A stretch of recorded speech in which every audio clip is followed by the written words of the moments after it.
Hello everyone, and we come again in the series of Mr. Men on the book of Mr. Busy. There has never been anybody quite like Mr. Busy. He could do things 10 times as fast as ever you or I could. For instance, if he was reading this book, he would have finished it by now. He lived in a very busy-looking house which he built himself. As you can see, it had lots of doors and windows, and do you know what it was called? Weekend Cottage. Do you know why? Because that's how long it took him to build it. One fine summer morning, Mr. Busy was up and about bright and early at 6 o'clock.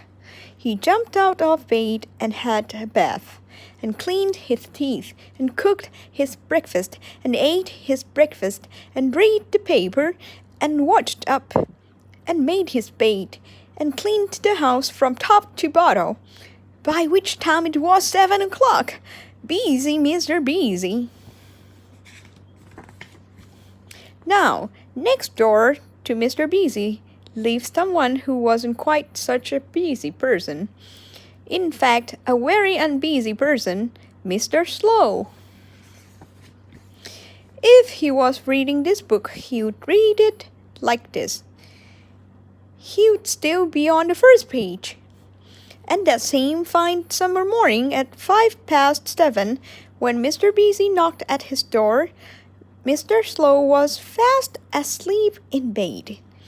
He would gone to bed for an afternoon nap the day before and somehow had woken up until he heard Mr. Busy knocking at his door. "Who's that knocking at my door?" he called downstairs. "Good morning," cried Mr. Busy. "Can I come in?" And without waiting for an answer, he went inside. "Where are you?" he called. "Upstairs," came the slow reply.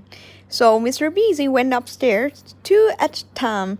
"Good heavens," he said, "you're still in bed." And he made Mr. Slow get up, and he made his bed for him, and cooked his breakfast for him, and cleaned his house for him. Poor Mr. Slow, he hated to be rushed and fussed. "Right," said Mr. Busy briskly. "It's a fine day. Let's go for a picnic." Mr. Slow pulled a face. "I don't like picnics," he complained. "Nonsense," replied Mr. Busy, and busied himself around Mr. Slow's kitchen, making up a picnic for the two of them. It took him a minute and a half. "Right," he cried when he finished. "Off we go." And he bustled Mr. Slow out of his front door, and off they set. As you can imagine, Mr. Busy walks extremely quickly, and as you can imagine, Mr. Slow doesn't. So by the time Mr. Busy had walked a mile, do you know how far Mr. Slow had walked? To his own garden gate. Mr. Busy hurried back. "Come on," he cried impatiently. "Hurry up, hurry up," replied Mr. Slow. Possible." "Oh, all right," said Mr. Busy. We will have a picnic in your garden. Wait a minute, though," he added. "The grass needs cutting." And he rushed back to Weekend Cottage and rushed back again with his lawn mower and rushed up and down cutting Mr. Slow's lawn. It took him 2.5 minutes.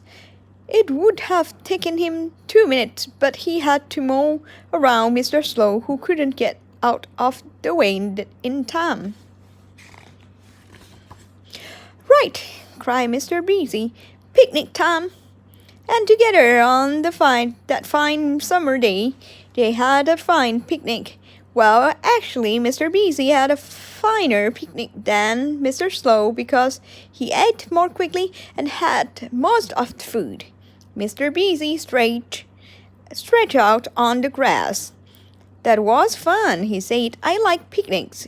You do. I don't, said Mr. Slow. Tell you what, went on Mr. Beezy, ignoring him. Tomorrow we go on a proper picnic out in the country. Mr. Slow pulled a face and went on Mr. Beezy. In order to do that and get you out into the country, I have to call for you earlier than I did this morning.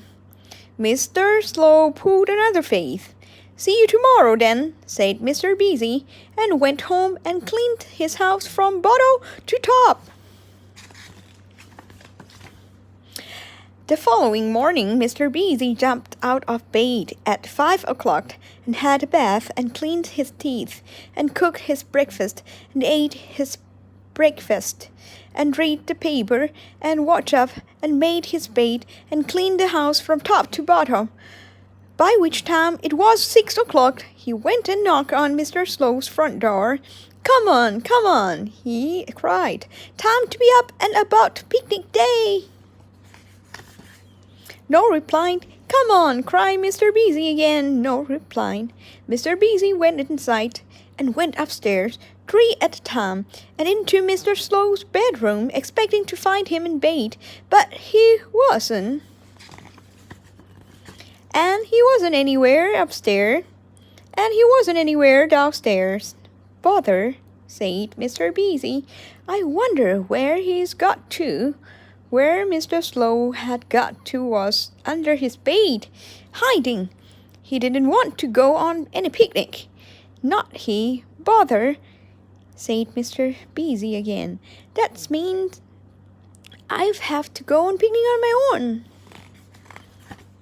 Under his bed, Mr. Slow smiled a slow smile. What a good idea, he said, and went to sleep snoring very slowly. The end. We finished the book in the series of Mr. Man and the book of Mr. Beezy. Bye-bye.